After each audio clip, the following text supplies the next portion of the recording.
What were the personal experiences or influences that led you towards an interest in sustainability? Well, in the early 1990s, I was quite involved in some of the road protests, particularly one at Salisbury Hill near Bath, which was just utterly heartbreaking, really, seeing that process going on over a year in this gorgeous place, just desecrated. And that had a big kind of effect on me. And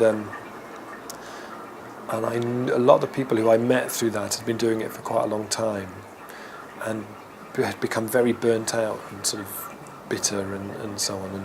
And I found myself, I could only do that for about a year. After a year, it was just too much. And then I found out about permaculture, and permaculture was a revelation to me, because here was something that wasn't just saying, this is terrible, what a terrible situation this is, somebody should do something. It wasn't. It was not only saying we should do something. It was also a kind of a manual, a toolkit of how to do it, of earth repair, that covered building, energy, food, waste, everything. And that has been one of the key kind of influences on me, really. Yeah, one of the things was when I travelled in Pakistan and I went to the Hunza Valley, which is this sort of fabled place where everybody lived to 140 just eating apricots. So I don't think it was quite like that, but that's the myth anyway.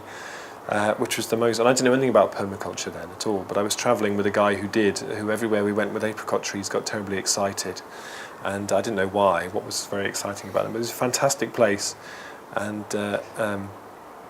there was some old saying, I can't remember who it was, Byron or someone used to say, if on earth there is a garden of bliss, it is this, it is this, it is this.